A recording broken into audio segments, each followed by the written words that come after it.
আসসালামু আলাইকুম, সবাইকে স্বাগতম।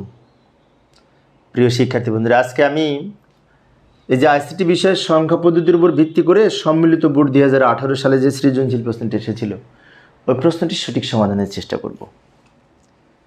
তো সমাধানের জন্য তোমাদের সাথে আছি আমি মোহাম্মদ সিরাজুল ইসলাম। চলো শুরু করা যাক। প্রথমে এই প্রশ্নটা আমি এখানে উপস্থাপন করলাম। উপস্থাপন করেছি এখানে ক এবং খ, এটা কিন্তু উদ্দীপক ছাড়াই উত্তর দেওয়া যায়, আর গ ঘ উদ্দীপক পড়ে পড়ে উত্তর দিতে হয়, তাই না? আচ্ছা, ক আর খ আগে লিখে নিই, তারপরে আমরা গ ঘ উদ্দীপক দেখে লিখব। ক নাম্বার বলেছে কোড কি? তো কোড হচ্ছে কম্পিউটারকে বোঝানোর জন্য বাইনারি সংখ্যা দ্বারা গঠিত একটি সংকেত। কম্পিউটার বাইনারি সংখ্যা ছাড়া অন্য কিছু বোঝে না, তাই কম্পিউটার সিস্টেমকে বোঝানোর জন্য বাইনারি সংখ্যা দ্বারা গঠিত অদ্বিতীয় সংকেতকে কোড বলে। যেমন BCD code, ASCII code, Unicode, বিভিন্ন ধরনের কোড আছে, তাই না? আচ্ছা, যেমন এই যে লিখে দিলাম বিসিডি কোড, অ্যাসকি কোড ইত্যাদি। তো ক নাম্বারের জন্য এতটুকু লিখলেই হবে। আবার উদ্দীপকে ফিরে যাব। উদ্দীপকের খ নাম্বারে বলেছিল দুইয়ের পরিপূরক গঠনের গুরুত্ব ব্যাখ্যা করো। তো দুইয়ের পরিপূরক হচ্ছে কি, যে কোনো সংখ্যাকে বাইনারি মানে 8 বিটে 16 বিটে রূপান্তর করে তাকে একের পরিপূরক করে এক যোগ করলে দুইয়ের পরিপূরক মান পাওয়া যায়, তাই না? এর গুরুত্ব লিখতে হবে। গুরুত্ব মানে কি করা যায়? দুইয়ের পরিপূরক। কোনো সংখ্যার বাইনারি মানকে একের পরিপূরকের সাথে এক যোগ করে যে বাইনারি মান পাওয়া যায় তাকে দুইয়ের পরিপূরক মান বলে। প্রথমে সংজ্ঞাটা লিখলাম। কোনো সংখ্যার বাইনারি মানের একের পরিপূরকের সাথে এক যোগ করলে, একের পরিপূরকের সাথে এক যোগ, তাকে বলে দুইয়ের পরিপূরক। আচ্ছা, এবার দুইয়ের পরিপূরকের মাধ্যমে বিয়োগের মাধ্যমে যোগের কাজ করা যায় দুইয়ের পরিপূরক পদ্ধতি ব্যবহার করে। এবং দুইয়ের পরিপূরক পদ্ধতি যোগ এবং বিয়োগের জন্য একটা বর্তনী শুধুমাত্র অ্যাডারের মাধ্যমে সম্পন্ন করা যায়। একটা বর্তনীর মাধ্যমে উভয় কাজ করা যায়, তাই আধুনিক কম্পিউটারে দুইয়ের পরিপূরক পদ্ধতি ব্যবহার করা হয়ে থাকে। সুতরাং দুইয়ের পরিপূরক পদ্ধতি গঠন করলে এই সরল লজিক বর্তনীর মাধ্যমে খুব সহজে অ্যাডারের মাধ্যমে সব কাজ করা যায়। এটার নামে একটা সার্কিট থাকে, খালি যোগের কাজ করে, বিয়োগের কাজটাও যোগের মাধ্যমে করতে পারে।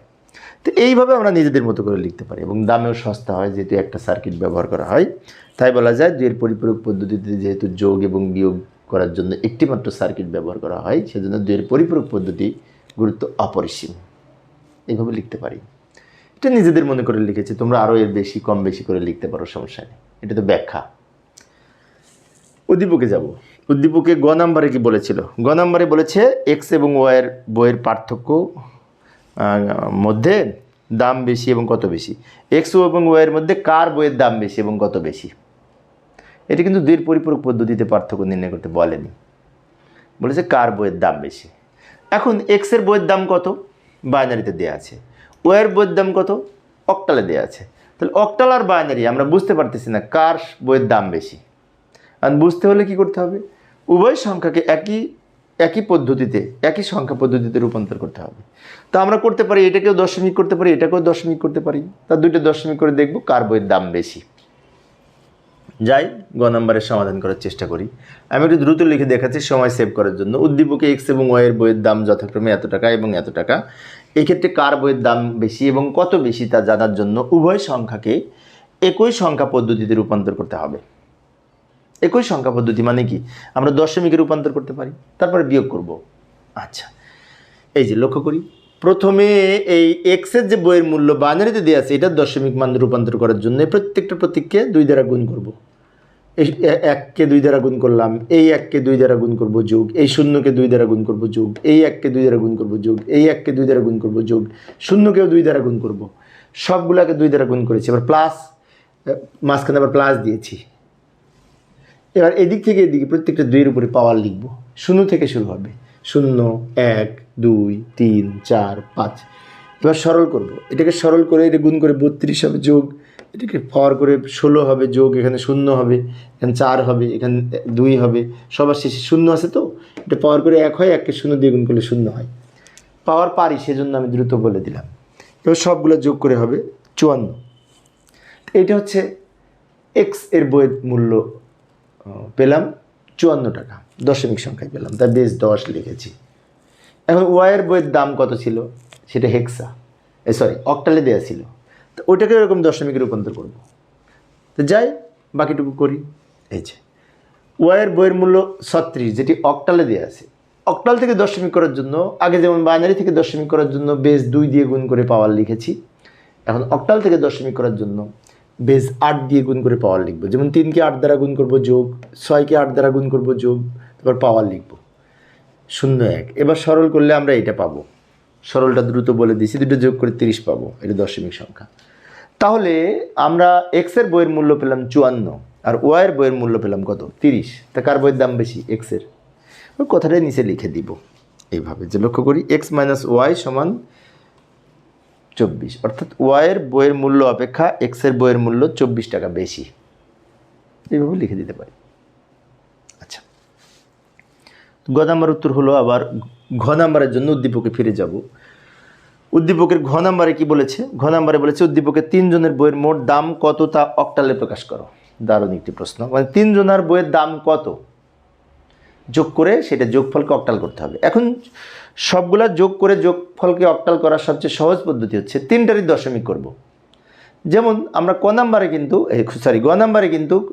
এক্সের বইয়ের মূল্য ওয়াইয়ের বইয়ের মূল্য অলরেডি দশমিক নির্ণয় করেছি। একটার উত্তর হচ্ছে 54 দশমিক সংখ্যা, আর একটা হচ্ছে 30 দশমিক সংখ্যা।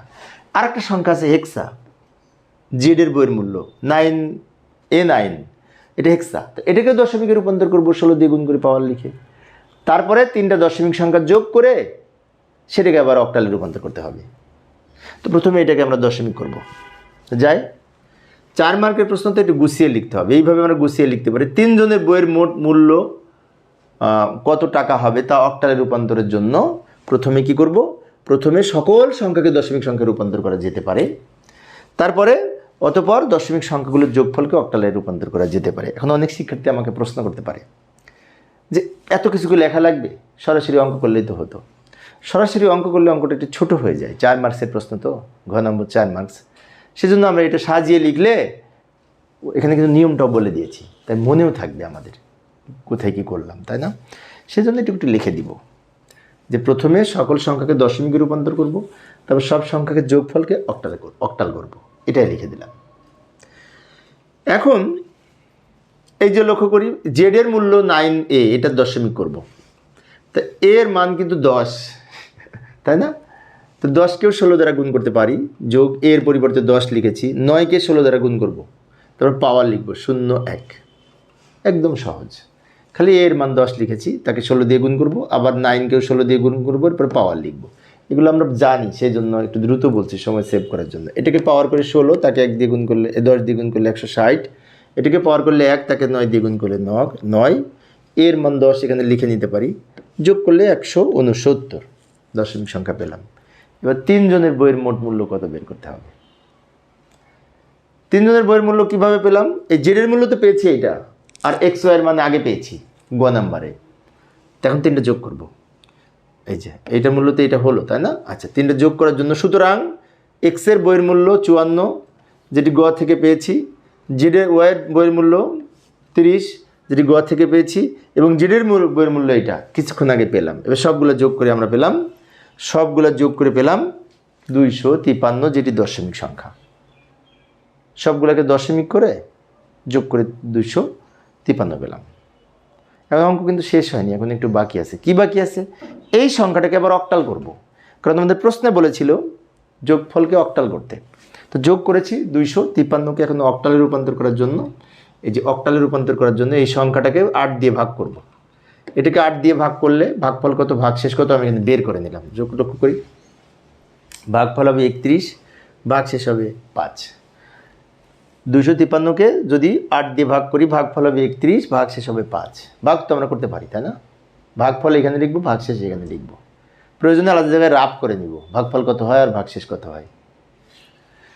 এই ভাগফলকে আবার 8 দিয়ে ভাগ করব। 8 দিয়ে ভাগ করলে হবে 8 দুগুণে 3 8 24, 3 ভাগফল হয় আর ভাগশেষ 7 থেকে যায়।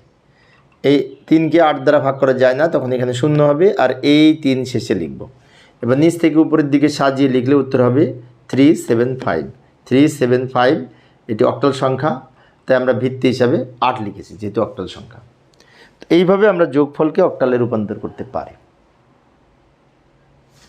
তো প্রিয় শিক্ষার্থী বন্ধুরা, সকল বোর্ডের অন্যান্য, যেমন 2017 সালের সকল বোর্ড, 2019 সালের সকল বোর্ড, 2024-25 সালের সকল বোর্ডের প্রশ্নের উত্তর আমি প্লে লিস্টে আকারে এই ডেসক্রিপশনে, ভিডিও ডেসক্রিপশনে দিয়ে রাখবো, লিঙ্ক দিয়ে রাখবো। ওখান থেকে তোমরা বাকি বোর্ডগুলি সব করে নিতে পারবে।